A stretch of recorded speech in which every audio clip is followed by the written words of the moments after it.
أشهد أن محمدًا رسول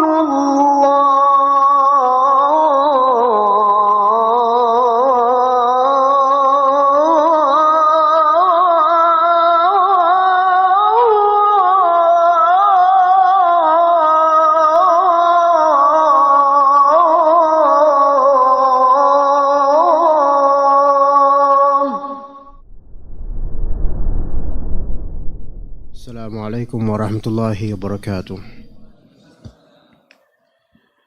Innal hamdalillah nahmaduhu wa nasta'inuhu wa nastaghfiruh wa na'udzu billahi min shururi anfusina wa sayyiati a'malina may yahdihillahu fala mudilla lahu wa may yudlil fala hadiya lahu. Asyhadu an la ilaha illallah wahdahu la syarika lahu wa asyhadu anna Muhammadan 'abduhu wa rasuluhu la nabiyya ba'dahu. يا أيها الذين آمنوا اتقوا الله حق تقاته ولا تموتن إلا وأنتم مسلمون يا أيها الناس اتقوا ربكم الذي خلقكم من نفس واحدة وخلق منها زوجها وبث منهما رجالا كثيرا ونساء واتقوا الله الذي تساءلون به والأرحام إن الله كان عليكم رقيبا يا أيها الذين آمنوا اتقوا الله وقولوا قولا سديدا يصلح لكم أعمالكم ويغفر لكم ذنوبكم ومن يطع الله ورسوله فقد فاز فوزا عظيما فإن أصدق الحديث كتاب الله وخير الهدي هدي محمد صلى الله عليه وسلم وشر الأمور محدثاتها وكل محدثة بدعة وكل بدعة ضلالة وكل ضلالة في النار أما بعد. Alhamdulillah jemaah sekalian rahimani wa rahimakumullah, para ikhwan dan akhwat, para aba dan ummahat dan juga para aulad yang diberkati oleh Allah Subhanahu wa taala, kembali kita bertemu dan berjumpa di majelis kali ini secara tematik membahas tentang fikih puasa bagi seorang musafir. Dan kajian kita sampai jam 7 insyaallah. Ya. Insyaallah sampai jam 7. Ya. Ya, enggak sampai kultum. Ya, nanti jam 7 insyaallah tanya jawab 15 menit. Oke. Baik, kita akan membahas tentang masalah fiqhiyah yang berkaitan dengan atau di bidang atau di bab as-siyam, puasa dengan dhabit khusus yaitu untuk musafir. Namun sebelumnya kita harus mengetahui dulu hakikat atau definisi dari as-siyam atau puasa dalam syariat Islam. Puasa dalam syariat Islam dengan versi bahasa Arabnya, para ulama berbeda pendapat atau berbeda pendefinisian terhadap puasa. Namun kita pilih pendefinisian berikut. As-siyamu lughatan al-imsak. Ini disepakati oleh ulama ahli bahasa dan juga ulama syariat. Puasa secara bahasa itu al-imsak. Imsak itu menahan diri. Makanya kalau misalnya biasanya 15 menit sebelum azan subuh, imsak, itu makna imsak adalah tahan. Jadi hakikat puasa adalah imsak. Hakikat siyam adalah imsak. Istilah lafal puasa ini kalau ini dari Sanskerta, dari kata upawasa, yang mana itu juga di abad terdahulu itu juga dilakukan oleh orang-orang yang beragama selain agama Islam. Mereka melakukan upawasa, semacam menahan diri dari makan dan minum dan semisalnya.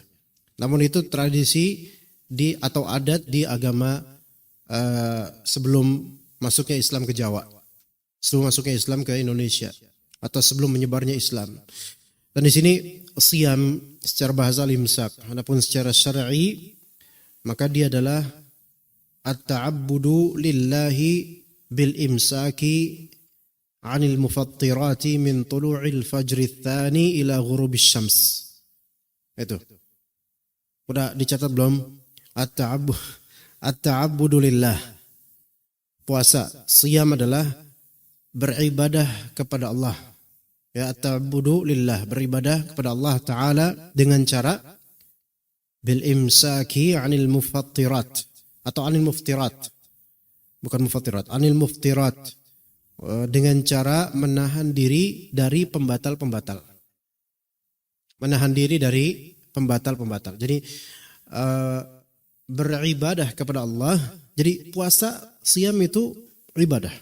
Makanya dalam definisi perlu dimasukkan lafal at-ta'abbudu lillah, beribadah kepada Allah dengan menahan diri dari al-mufattirat.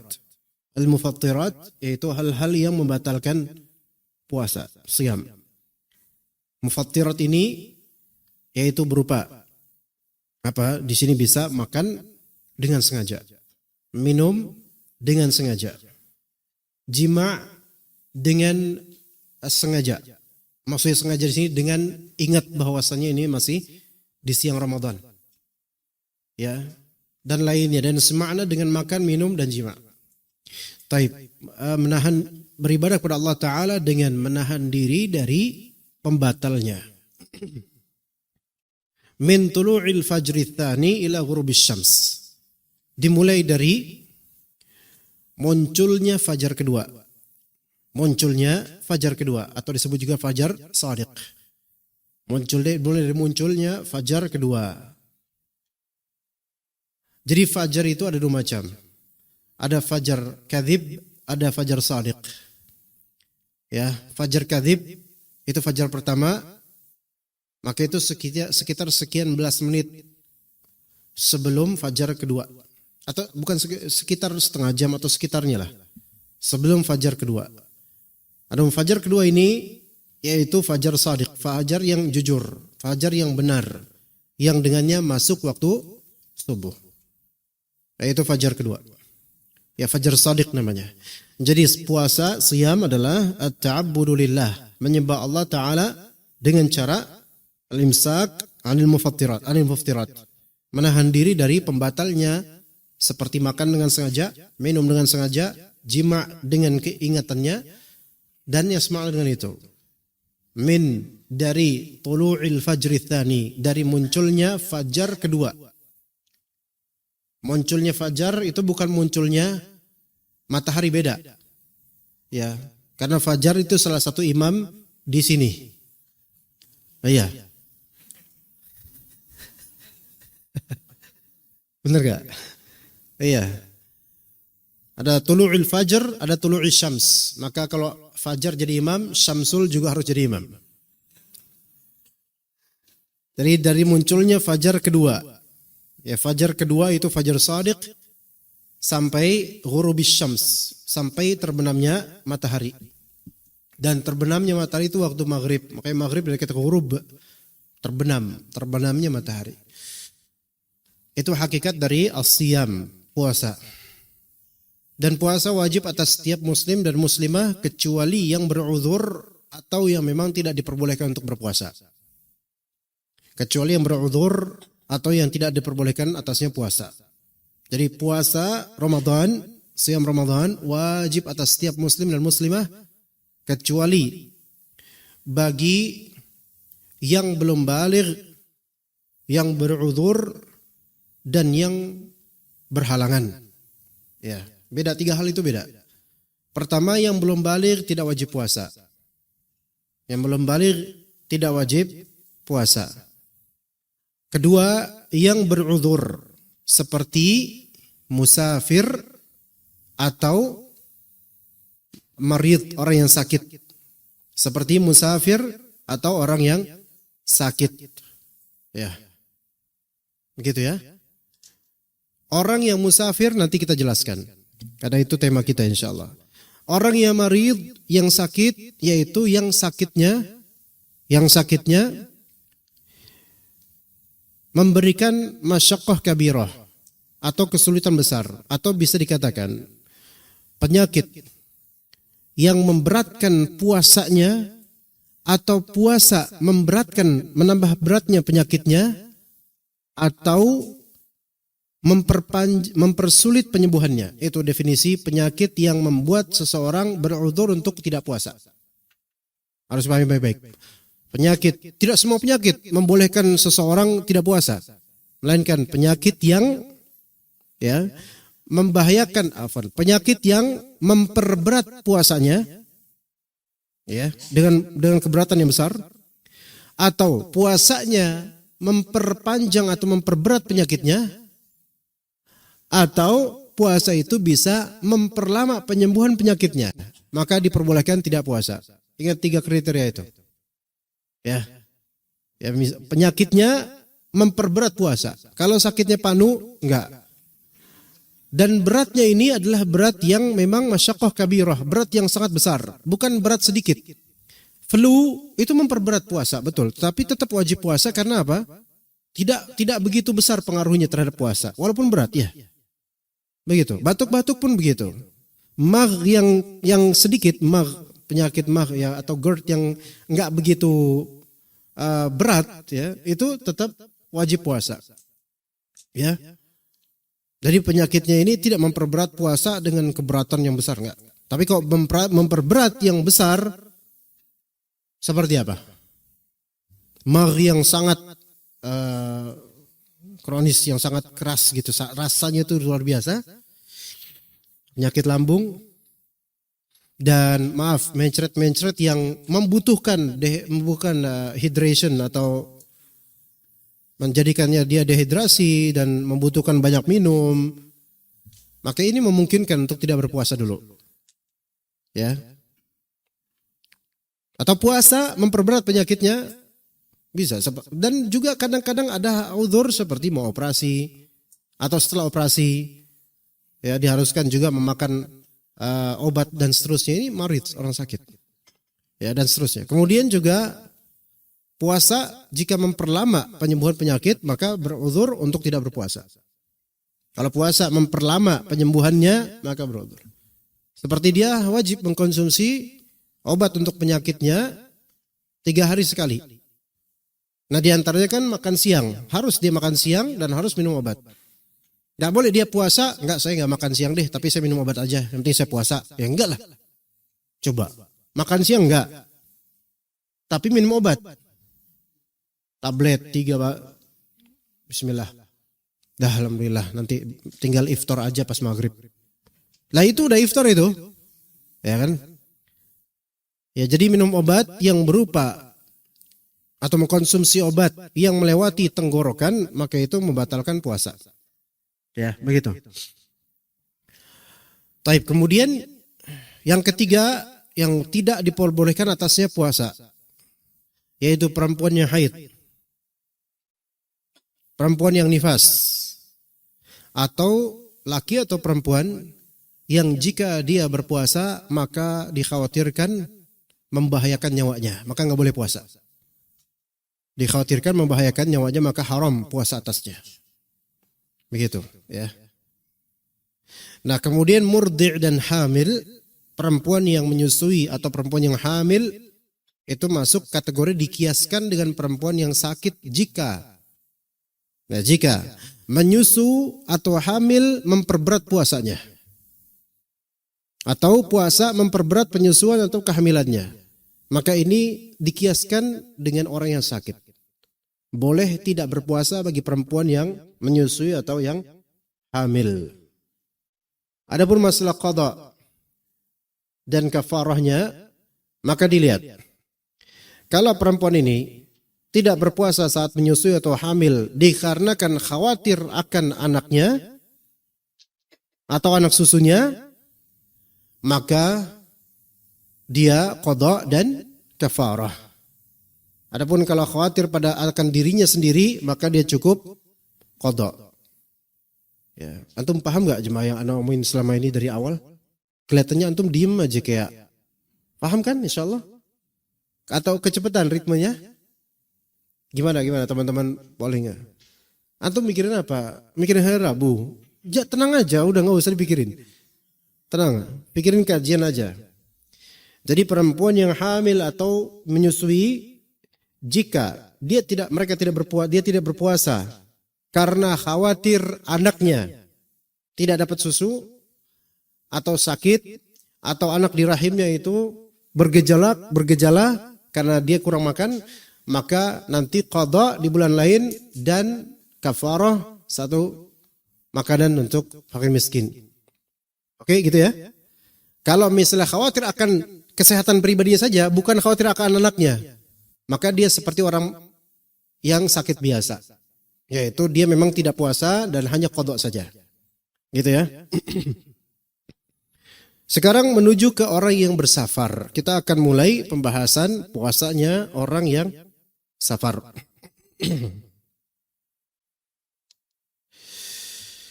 Jadi boleh bagi orang yang bersafar untuk tidak berpuasa karena adanya rukhsah namanya. Karena adanya rukhsah.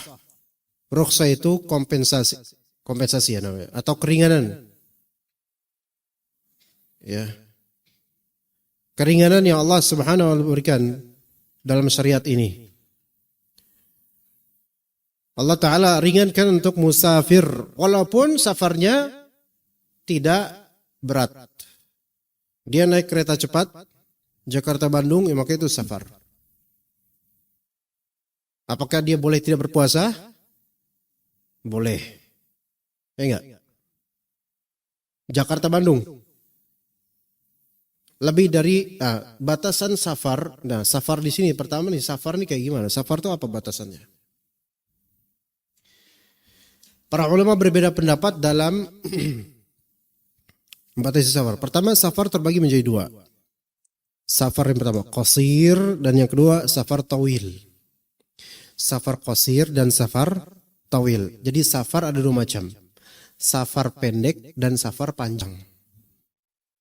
Safar pendek adalah bepergian jauh yang tidak mendapatkan keringanan qasar salat. Itu safar pendek. Safar jauh, pergian jauh yang tidak mendapatkan keringanan salat. Misal antum dari daerah Jatiwaringin jalan kaki ke Tanjung Priok. Safar enggak tuh? Enggak, itu bahlul namanya.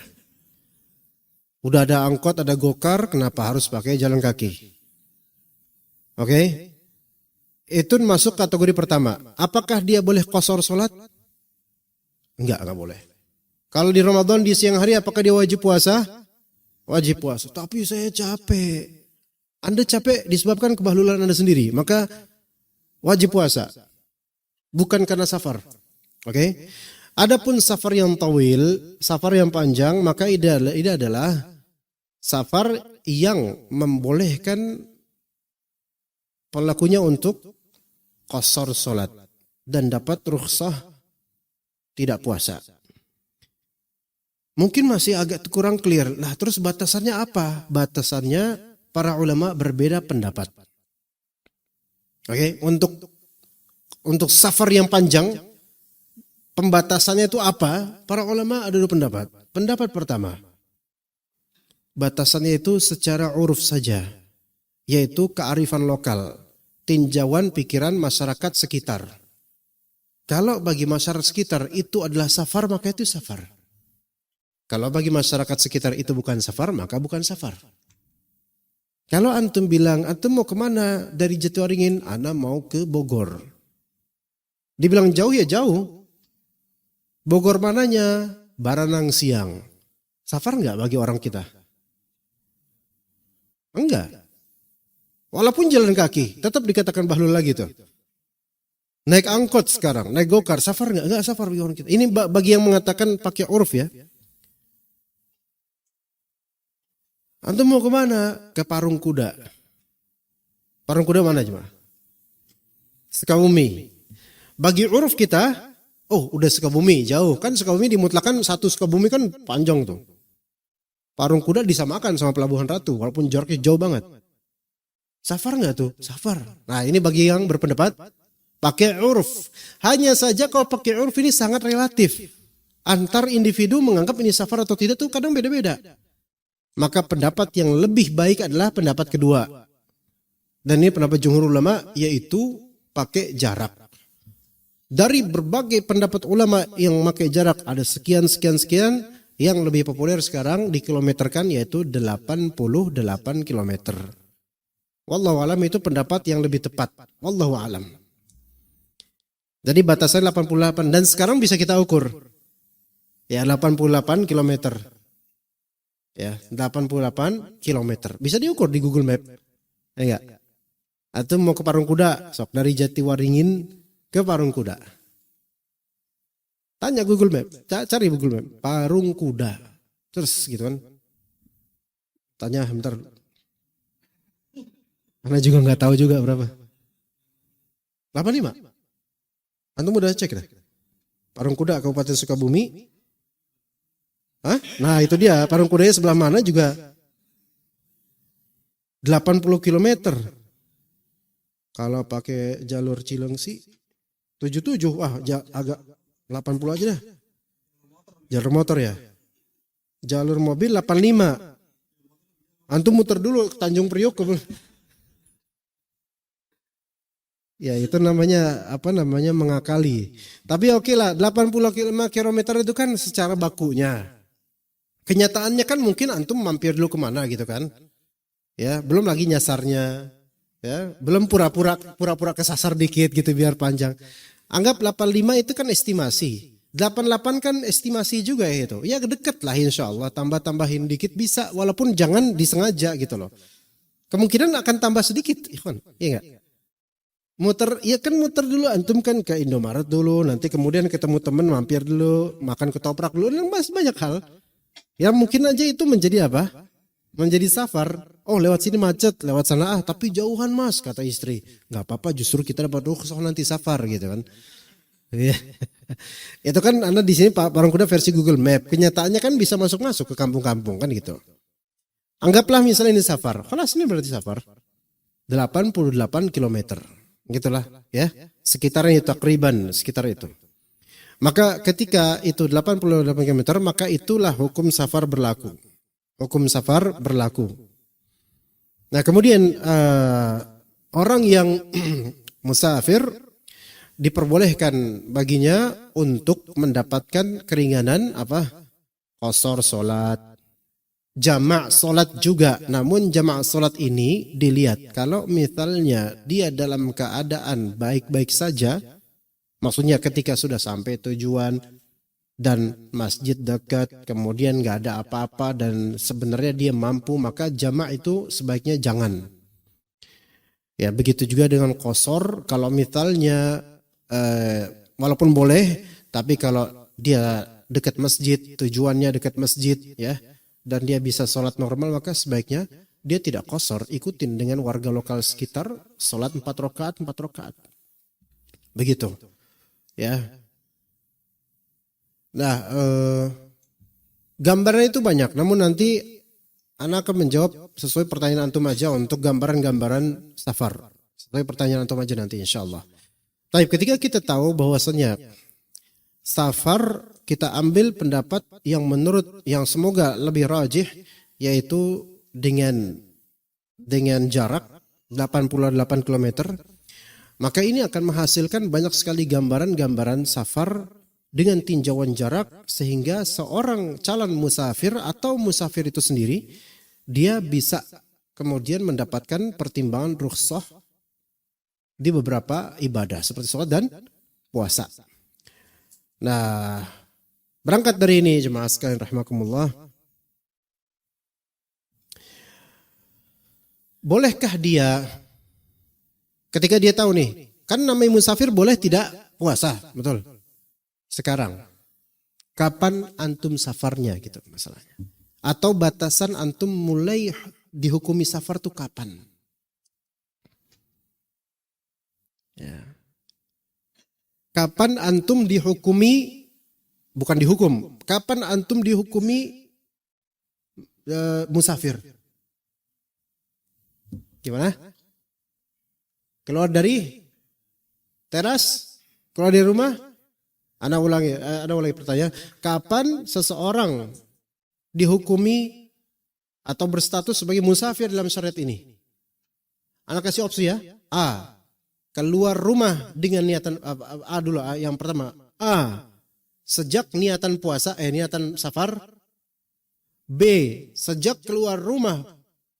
Sejak keluar rumah, keluar gerbang rumah untuk safar. C. Sejak keluar dari daerah area kediamannya. D.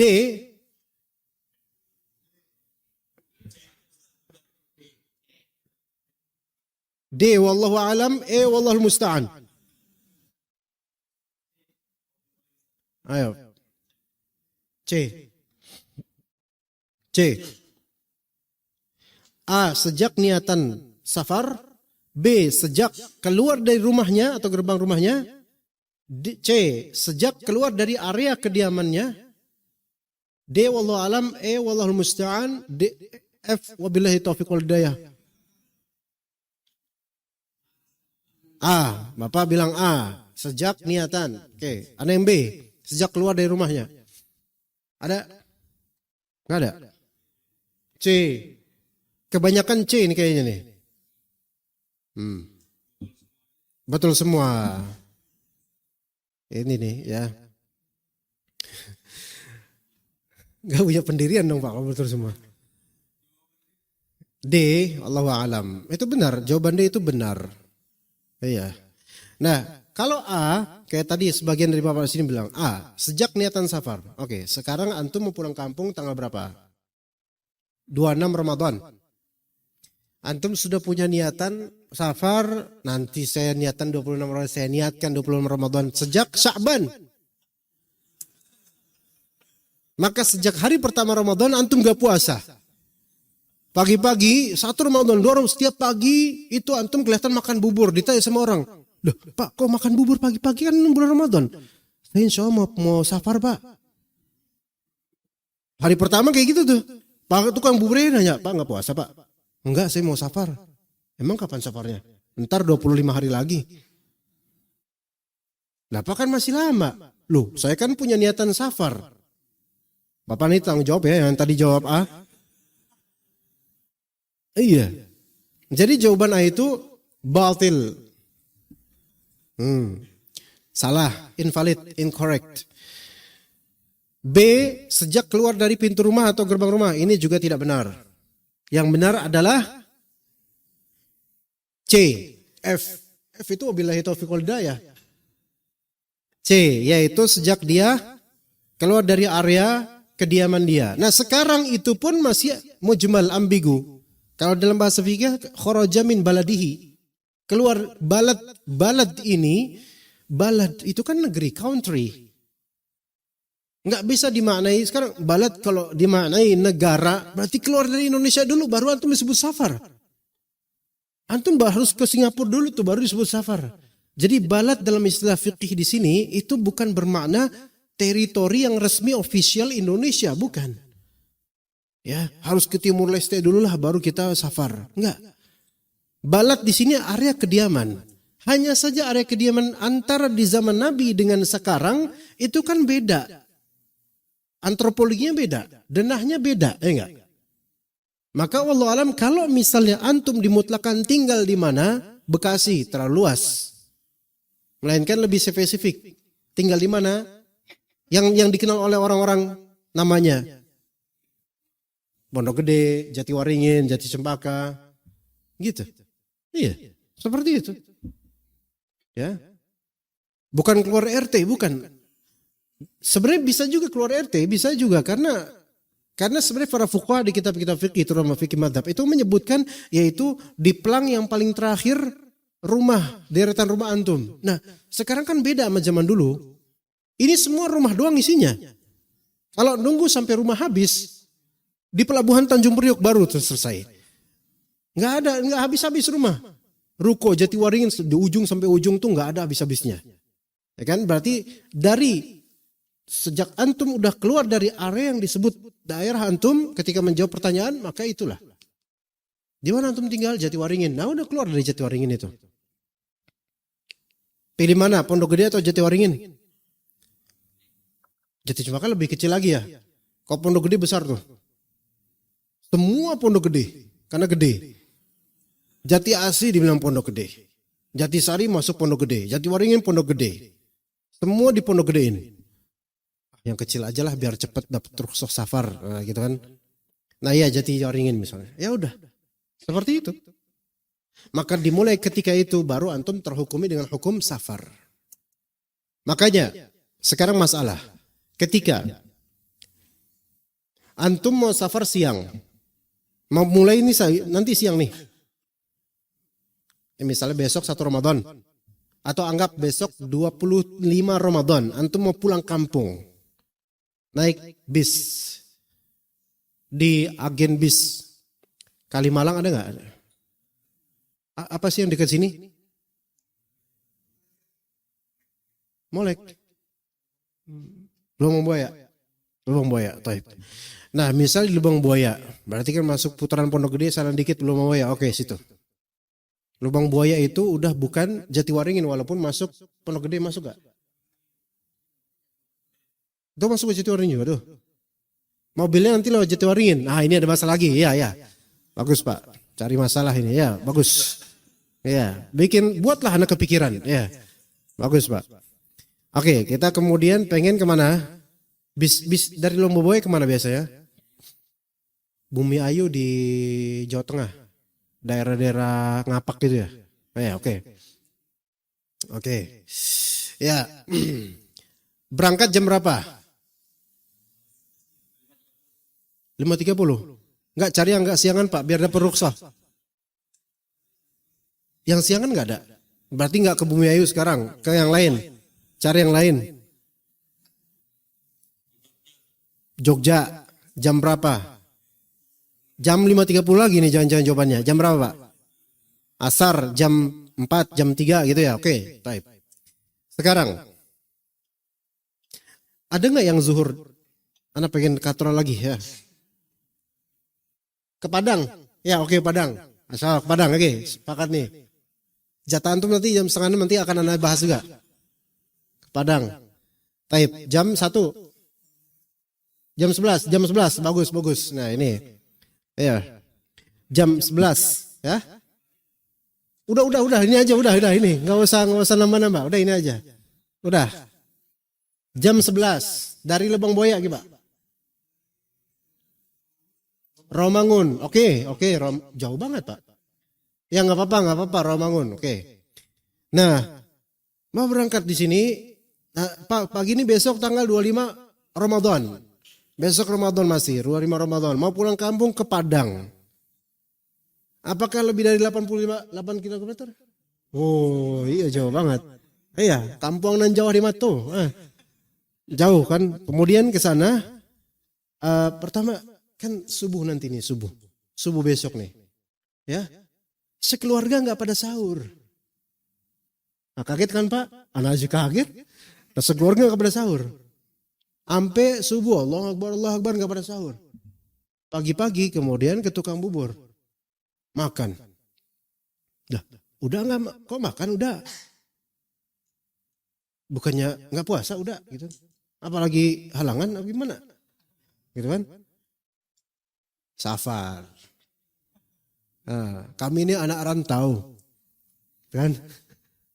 Nggak ada rantau itu nggak mesti musafir.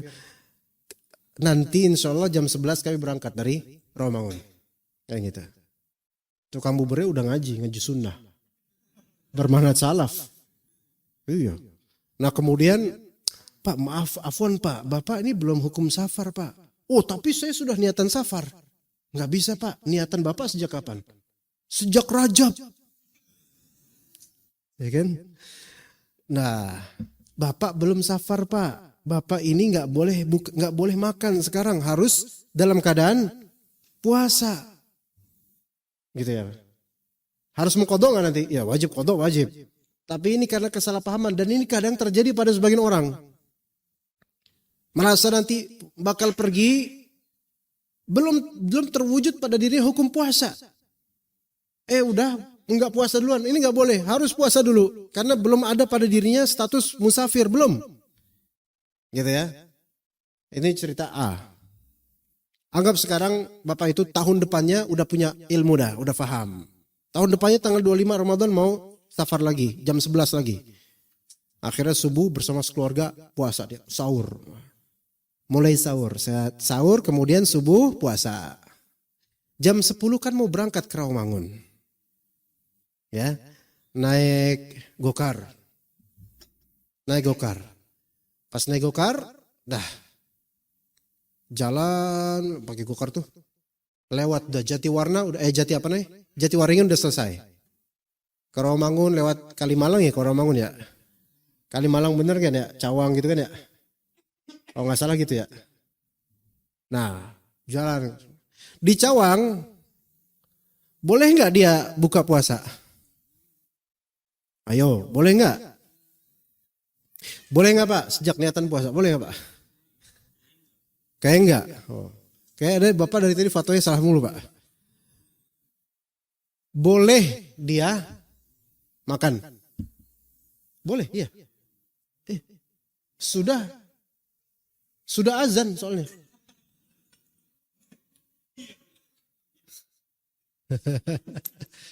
Ya, kita dengar adzan dulu insyaallah. Baik, maka berarti ketika dia telah lewat dari Jatiwaringin, dia boleh tidak puasa. Sudah mendapatkan rukhsah untuk tidak puasa, walaupun belum keluar dari Jakarta. Nah, baik. Gimana kalau yang tadi kasusnya jam 5.30 bisnya baru berangkat. Dan dia baru ke terminal jam 5. Nah, boleh nggak dia jam 5.30 buka puasa? Boleh nggak?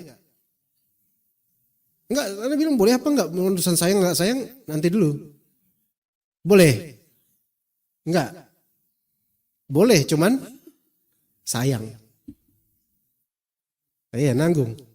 Tapi boleh. Maksudnya boleh sini enggak berdosa dia ketika memang udah safar jam segitu mulai. Gitu ya. Nah, gimana kalau dia jam 6 baru mau berangkat? Jam 6 pagi. Gimana? Apakah dia wajib berpuasa pas waktu subuh sampai jam 6? Ayo. Jawabannya adalah wajib berpuasa dari subuh karena belum terwujud padanya hukum musafir. Gitu ya. Pahami baik-baik. Jadi selama statusnya belum musafir maka wajib berpuasa. Oke.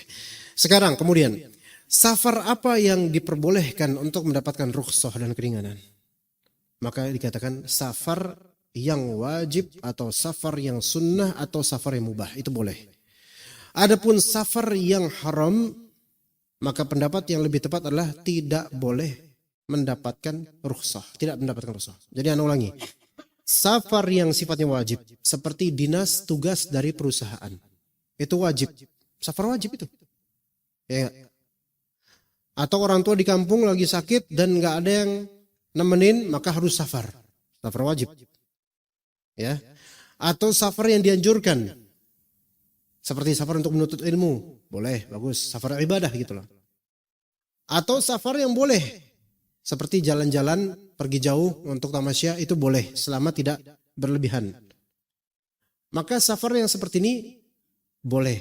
Pulang kampung tuh safar masuk yang mana? Dianjurkan, ya, maka boleh. Tapi yang nggak boleh berarti safar apa? Dua jenis safar. Pertama, safar haram dan safar hilah. Safar haram dan safar hilah namanya. Safar haram itu safar dengan tujuan maksiat. Nah, safar haram adalah safar dengan tujuan maksiat. Yang kedua, safar hilah yaitu safar karena ingin mengelabui syariat. Pahami baik-baik jemaah. Safar dua macam safar ini tidak mendapatkan keringanan. Qasar nggak dapat. Wajib puasa Ramadan. Dan tetap wajib puasa. Ya, tetap wajib puasa. 3-2 itu. Ya. Pertama safar haram. Safar haram adalah safar dengan tujuan haram. Itu. Contoh, safar untuk menghadiri konser. Oh iya. Band favorit. Nama bandnya favorit gitu. Favorit band. Safar ke Cirebon untuk nonton apa ya? Nonton apa, Pak? Cirebon nonton apa? ST12. Kampungan banget, Pak.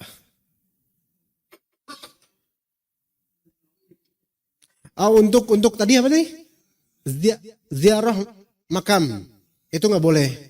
Jauh-jauh safar demi kuburan nggak boleh. Atau wisata religi untuk menziarahi Prabu. Ya, apa yang dulu Prabu apa gitu. Kondangan boleh. Kondangan bagus malah. Yang kondangan orang lain apa dia mau nikah? Oh, iya boleh, bagus. Kalau diundang, kalau nggak diundang jangan. Iya. Malu lah nggak diundang datang gitu kan. Nonton bola. Lihat Persib Bandung. Maung ya, mau jadi Maung ya boleh. Nggak boleh. Nggak boleh. Nggak boleh karena anak orang Jakarta, Persija. Itu nggak. Jangan segitu. Masa-masa tenang Pak, nggak boleh kayak gitu. Iya. Nah, kalau safar untuk maksiat maka tidak dapat rukhsah. Oke? Kalau dalam safarnya bukan untuk maksiat, tapi ketika safar maksiat, apakah dapat rukhsah atau enggak? Dapat keringanan enggak? Bedakan. Antara safar untuk maksiat tujuannya dengan safar ketika safar maksiat. Dua hal yang berbeda. Enggak Pak? Bedakan. Safar tujuan maksiat. Safar tujuannya maksiat. Safar demi misalnya ke kuburan keramat, syirik atau bid'ah, maksiat. Enggak dapat rukhsah, enggak dapat. Oke? Safar tapi pas lagi safar maksiat. Mungkin safarnya safar yang bagus, bahkan safar wajib. Safar dinas, ditugaskan perusahaan karena kamu pegawai wajib di sini sesuai SOP di 15 Ramadan kamu wajib untuk dinas 3 hari di jangan jauh-jauh Pak. Cirebon.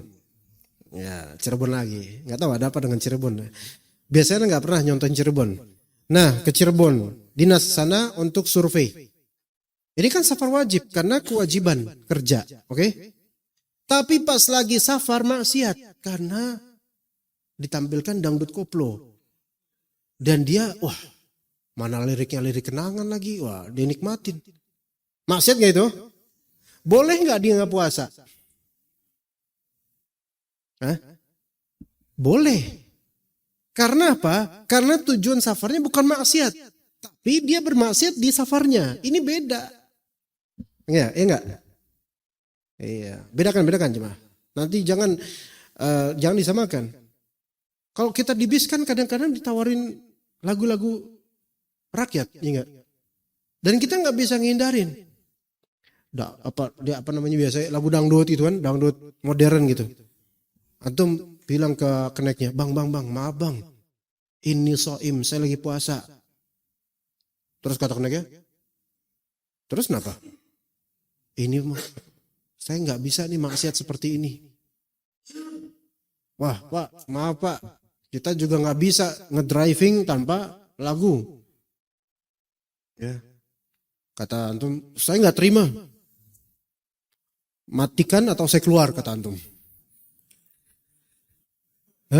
Ya keluar aja Pak, keluar aja.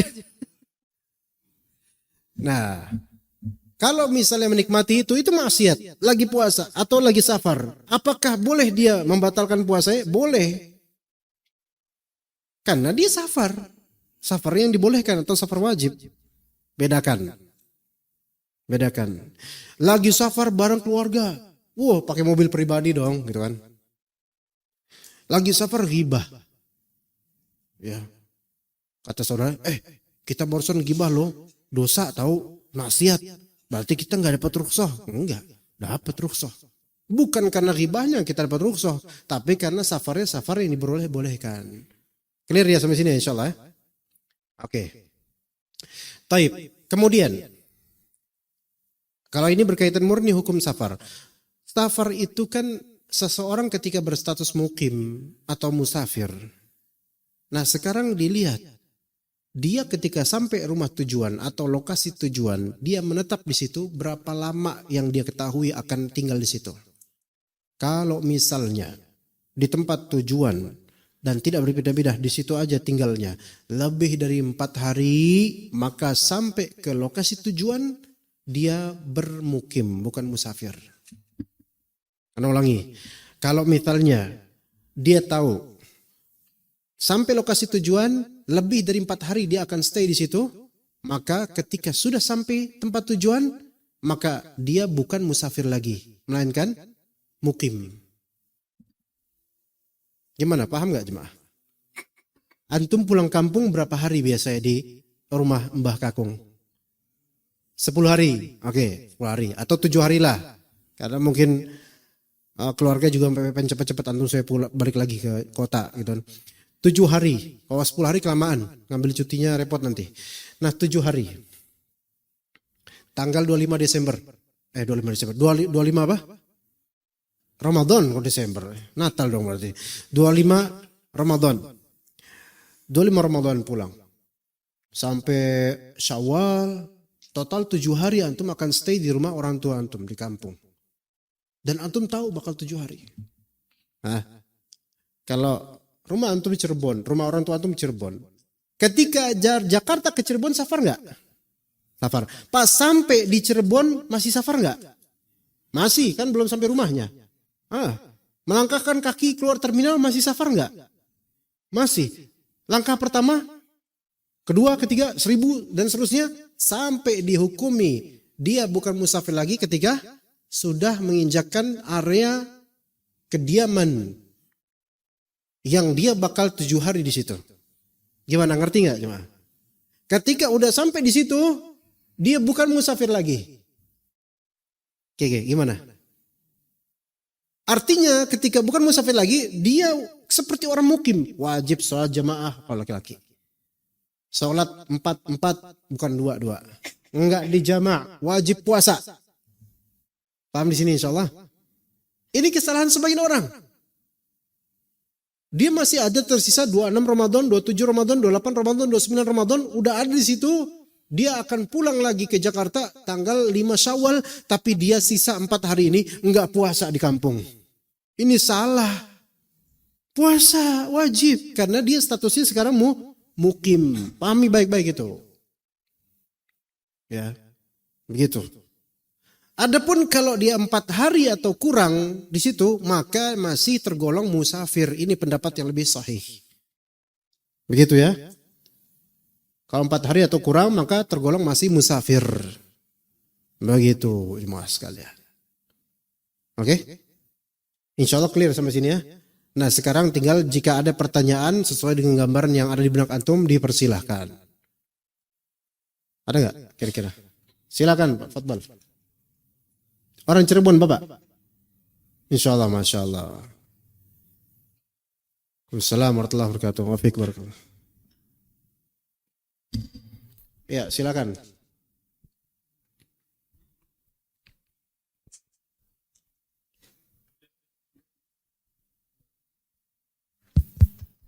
Assalamualaikum Ustaz. Assalamualaikum. Misalkan anak safar Ustaz, tadi sebut Cirebon. Ya. Dengan niatan 7 hari. Tapi 7 hari ini beda tempat Ustaz. 4 hari Cirebon, lalu 3 hari kemudian ke Tegal. Oh iya. Itu kira-kira gimana Ustaz? Apakah kita tidak berpuasa selama 7 hari? Atau seperti apa Ustaz? Menaranya Ustaz. Taib. Jazakallah khair. Assalamualaikum. Jazakallah khair. Waalaikumsalam. Maka ini disebut musafir Pak. Selama dia mungkin 4 hari di Cirebon, enggak lebih dari 4 hari. Dan kemudian setelah 4 hari keempat dia pindah ke Tegal 3 hari, maka ini tergolong musafir semua.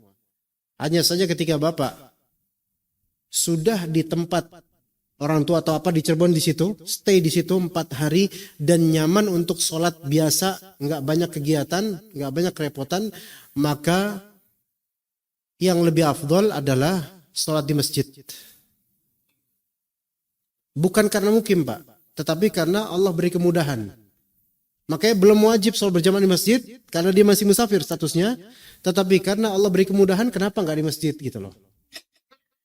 Dan juga karena tidak ada kesulitan, maka tidak ada jamak. Jangan jamak. Tapi qasar boleh nggak? Boleh, cuman kalau mudah di jamaah, kenapa mesti qasar? Gitu, seperti itu Pak ya. Tapi masih musafir insya Allah. Boleh tidak puasa? Boleh.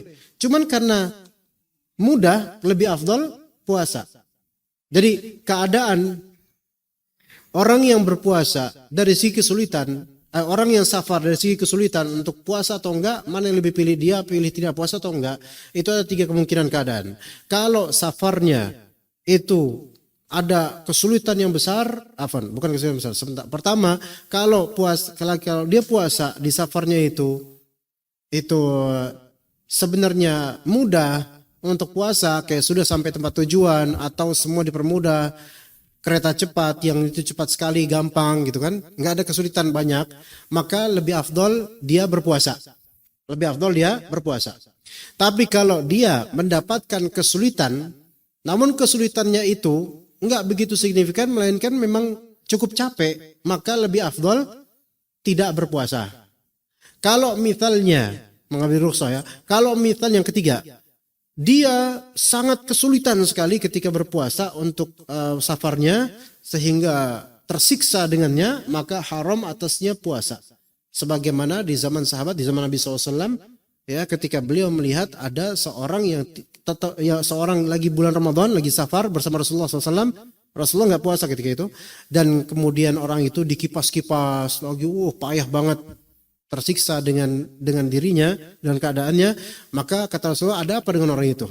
Ya Rasulullah, innahu shaim. Ya Rasulullah, sesungguhnya dia lagi puasa. Ya, maka kata Rasulullah SAW, sesungguhnya barang siapa yang berpuasa di safarnya seperti keadaan kayak gini, faqad asa Abul Qasim, maka dia telah bermaksiat kepada Rasulullah SAW. Maka haram atasnya puasa kalau sampai membuat dia kepayahan seperti itu, mengancam jiwanya dan memberatkan orang lain, menjadi beban buat orang lain, maka haram puasa. Seperti itu, Pak. Tapi kalau keadaan nyaman, udah sampai tujuan dan nyaman, masjid dekat dan gampang, ini mah wajib.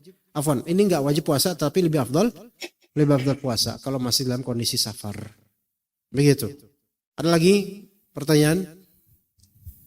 Ya. Oh, Masya Allah. Ya, silakan. Nah, begini, misalnya ada dinas ke luar negeri ya, Tat. Ya. Dan itu di negara kafir misalnya, ke Jepang gitu. Nah, itu kita dinas totalnya memang 7 hari gitu. Ya. Dengan kondisi memang sudah ditetapkan di daerah situ ya. Misalnya di Toyosina gitu kan. Nah, itu sudah ditetapkan di situ dan kita dinas di situ itu untuk training dan segalanya ya. Tempatnya udah settle kan? Udah settle di situ ya. Itu status kita apakah musafir atau bukan itu, karena kondisinya sudah fix di sana saat itu. Ya, diketahui 7 hari di tempat itu, udah ada tempat tinggalnya dan seterusnya, lebih dari 4 hari, maka itu bukan musafir ketika dia sampai tempat itu. Itu pendapat yang lebih sahih. Tapi masjidnya nggak ada tuh, kalau ya udah, ya sholat di tempat itu. Atau mungkin Bapak bisa bangun masjid di situ mungkin. Ya. Dia bukan musafir sejak dia menginjakkan kaki di tempat itu, maka dia sudah mukim. Meskipun sholat di rumah. Apalagi itu kan uzur, nggak ada masjid, ya kalau sholat di rumah, di kediaman. Makanya orang-orang yang dia rantau, ya, atau mahasiswa dari daerah mana, kemudian sekolah di, misal di sini kan dekat sini Asyafiyah ya, ada kuliahnya nggak Asyafiyah itu? Itu kan banyak orang-orang dari luar Bekasi itu. Ada yang dari mungkin Cirebon misalnya, dari Padang. Pas udah sampai kos-kosan, ya itu udah bukan musafir lagi ya tuh. Coba 1 semester 6 bulan loh dia. Iya, nggak pernah sholat di masjid, selalu di jamak, di qashar, nggak pernah puasa Ramadan. Loh, kok kamu nggak puasa apa? Saya musafir, saya orang Padang. Ntar yang jual sate Padang nggak pernah puasa semua dong berarti. Jadi nggak gitu konsepnya. Lebih dari 4 hari maka dia tergolong mukim. Makanya kalau santriwati misalnya, santriwati antum misalnya sekolahin putri antum di Bandung, kan safar. Wajib untuk ditemani mahram ketika ke Bandungnya. Namun ketika sudah di Bandung, di pesantren, maka status si santriwati anak antum ini itu mukim. Gitu, paham gak nih? Mukimah, iya. Iya, mukimah. Dia udah mukim di situ. Tapi antum sebagai pengantar, kan nanti sore balik lagi. Berarti antum musafir nggak? Musafir, gitu. Paham di sini ya? Gitu. Ada pertanyaan lagi yang langsung? Ayo. Ada nggak? Kalau nggak ada baca nih. Ya. Assalamualaikum. Waalaikumsalam warahmatullahi wabarakatuh. Ustadz, ana rencana safar 1 bulan full Ramadan dikarenakan anak akan melahirkan. Sampai berapa hari batasan untuk sholat yang dikosor? Ya, ya tadi yang ana sebut-sebut tadi. Maka batas. Jadi bentar. Dikarenakan anak akan melahirkan. Anak akan melahirkan berarti gitu ya. Berarti akan punya cucu gitu. Ada cucu gitu mau lahir. Cucu mau keluar dari rahimnya gitu kan ya. Berarti bukan istrinya gitu kan ya. Oke, berarti dia ke tempat anaknya. Berarti kan ketika sampai sana kan sampai ke rumah anaknya kan ya. Safar nggak itu pas sampai sana? Udah enggak kan sebulan. Rencananya planningnya sebulan di situ. Perjalanan ke, Anda nggak disebutin nih kemana nih. Ke tempat anaknya itu mungkin safar. Anda nggak disebutin kemana daerahnya. Perjalanannya safar. Tapi sampai lokasi, karena dia tahu dia bakal sebulanan di situ, udah bukan safar lagi. Tapi saat nanti kan di tengah-tengah hari kapan tahu gitu kan akan ada lahiran gitu kan, repot ke rumah sakit. Enggak, antum tetap di daerah situ kan tetap. Maka antum tetap disebut mukim di situ. Gitu. Sampai sebulan lamanya iya. Jangan sebulan, 5 hari aja antum tahu di situ, itu yang lebih sahih adalah mukim. Seperti itu. Kecuali ya, dalam 5 hari itu memang nggak jelas proyeknya, nanti ke sana nanti ke sini ya, belum jelas. Kadang nginep di sana, kadang nginep di sini, masih belum jelas, maka itu masih tergolong safar. Walaupun 2 bulan kayak gitu. Ana ulangi, misal antum ada safar dinas di Suralma, lembaga atau survei lah misalnya di masyarakat Solo misalnya. Dan tiap hari antum ganti kecamatan tinggalnya. Ya. 2 bulan kayak gitu hidup tuh. Survei. Hari ini ke kecamatan ini, 2 hari lagi ke kecamatan ini, kecamatan survei kayak gitu. Maka ini semua dalam 2 bulan terhitung safar. Iya beneran. Karena nomaden. Karena berpindah-pindah dan tidak sabit, tidak tetap di satu place, satu tempat. Begitu. Ya. Jelas ya insyaallah ya. Oke. Ibu-ibu ada pertanyaan nggak Bu? Ibu-ibu kayaknya nggak mau safar, jadi nggak ada pertanyaan. Bapak-bapak udah selesai pertanyaannya? Bentar, ini dia beliau. Silakan Pak.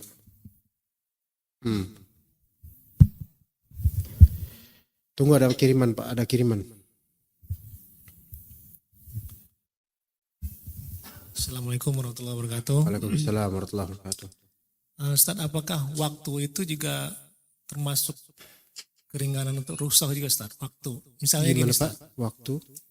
jam 5 sore setelah asar, jam 5 sore, kita ada rencana dari Bekasi ke Tangerang. Oke. Itu jaraknya hanya sekitar 30 kilo misalnya Ustaz. Oke. Tapi kita cek di map itu bisa 3 jam misalnya gitu Ustaz ya. Ya. 3 jam. Nah boleh nggak maghrib itu kita langsung jamak dengan isanya Ustaz? Atau iya 3 jam karena macet gitu apa gimana? ya, karena waktu macet ya. Oke. Begini Pak, tentu ini bukan masalah safar sekarang. Tapi ini masalah murni hukum jamak sholat ketika terjadi kesulitan. Baik, ketika seseorang dia pergi ke Tangerang dan dia dapat macet baik di tol atau di jalan protokol atau di jalan lainnya. Dan itu membuat dia kesulitan sholat maghrib di jalanan gitu kan ya. Sekarang kalau dia masih merasa mungkin untuk mampir ke masjid, maka dia wajib ke masjid dulu. Namun kalau misalnya macetnya ini keterlaluan dan sulit sekali mendapati masjid di pinggir jalan, pom bensin pun susah karena parkiran penuh misalnya, dan itu kadang terjadi, maka diperbolehkan baginya untuk jamak takhir. Boleh, iya. Orang-orang yang pulang kerja banyak yang kayak gitu Pak. Tapi wajib sholat, cuma jamak takhir. Ya, kadang sebagian orang yang pulang kerja itu nggak ada opsi lain selain dia harus pulang jam 5:30 atau jam 5. Dan dia mendapati jalanan itu payahnya minta ampun. Dan dia naik angkutan umum, nggak naik kendaraan pribadi sehingga nggak bisa parkir kemana-mana kan. Nggak mungkin kan dia naik Transjakarta kena macet. Bang, mau ke masjid dulu, parkirin dulu apa? Nggak mungkin kan. Dia hanya bisa ngeliat aja gitu, merenungi nasib gitu loh. Dan dia nggak mungkin sholat dibasui sambil desekan sholat Allahu Akbar, baca Al-Fatihah terus belakang pada aminin semua, kan nggak mungkin. Dia mau sholat gimana keadaannya, nggak mungkin. Makanya seperti ini, wallahu alam, diperbolehkan jamak takhir di waktu Isya. Begitu. Nanti sampai rumah dia jamak takhir karena dia kondisi nggak memungkinkan. Nggak bisa kita katakan berarti antum harus resign, antum akhi dari kantor itu, cari kantor yang pulangnya jam 2 siang. Kalau semua muslim digituin, ya susah kan? Iya, banyak pekerjaan terbengkalai nanti gitu ya. Seperti itu Pak ya. Begitu, wallahu alam. Tadi Bapak ya, antum dulu mungkin, fadhal. Izin membacakan pertanyaan Ustaz. Fadhal. Assalamualaikum yakum Ustaz. Waalaikum. Bagaimana jika seseorang yang berumur 90 tahun ke atas berpuasa lalu meninggal? Apakah termasuk bermaksiat? Barakallahu fikum Ustaz. 90 tahun berpuasa lalu meninggal karena, kalau meninggal karena ketuaan itu udah nasib, tapi kok meninggal karena puasa, dilihat misalnya.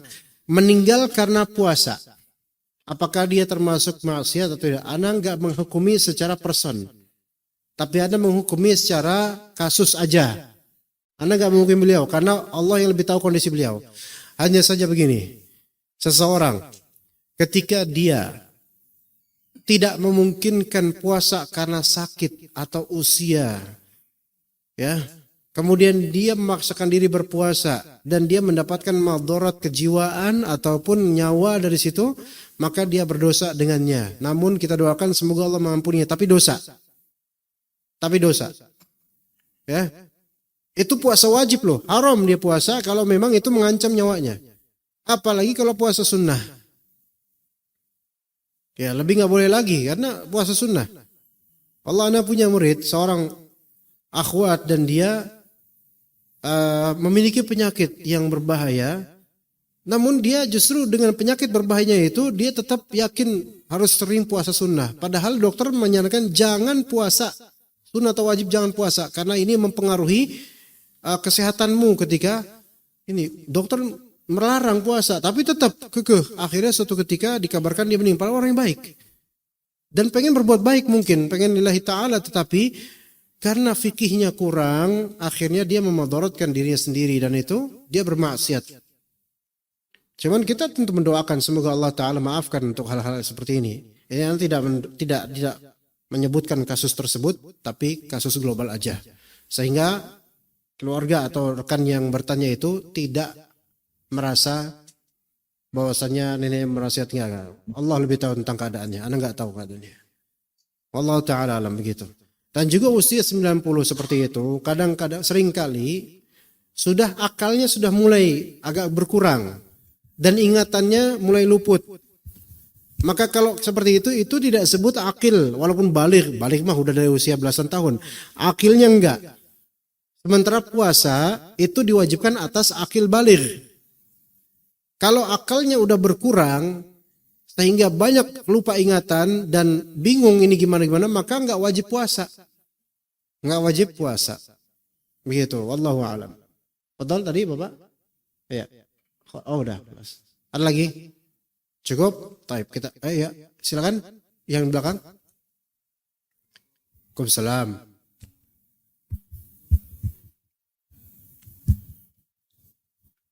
Itu ada speaker. Kalau misalnya kita apa? Assalamualaikum. Waalaikumsalam. Ana mau nanya, itu kalau misalnya kita ada 2 hari di perjalanan gitu. Ada apa, Pak? Misalnya kita ada 2 hari di perjalanan. Oke. Nah, terus misalnya kalau sholatnya bisa dijamak nggak tuh Ustaz? Terima kasih. Assalamualaikum warahmatullahi wabarakatuh. Bapak orang Madura? Orang Sumatera Barat, Pak. Oh, Sumatera Barat. Oh, sama lah. 2 hari naik antar lintas Sumatera, Pak? Naik ALS? Naik bis. Oh, naik bis ya. Ya kita biasanya 2 hari tuh ALS. Boleh jamak enggak? Boleh jamak. Jamak itu lebih global daripada qasar. Qasar itu hanya boleh ketika apa? Safar saja. Tapi kalau jamak itu boleh ketika safar yang susah untuk sholat masing-masing boleh jamak. Kemudian di kondisi hujan, bagi orang yang sholat berjamaah di masjid boleh jamak. Yang di rumah nggak boleh jamak. Kemudian bagi orang yang sakit, yang tidak memungkinkan untuk tiap waktu sholat, tidak memudahkannya untuk sholat, boleh jamak. Ya, misalnya dia terbaring di ruangan rawat inap, kemudian jadwal kunjungan atau jadwal susternya untuk mewudukan dia itu terbatas. Nanti takutnya kalau asar itu tidak ada yang wuduin dia, maka dia boleh menjamak.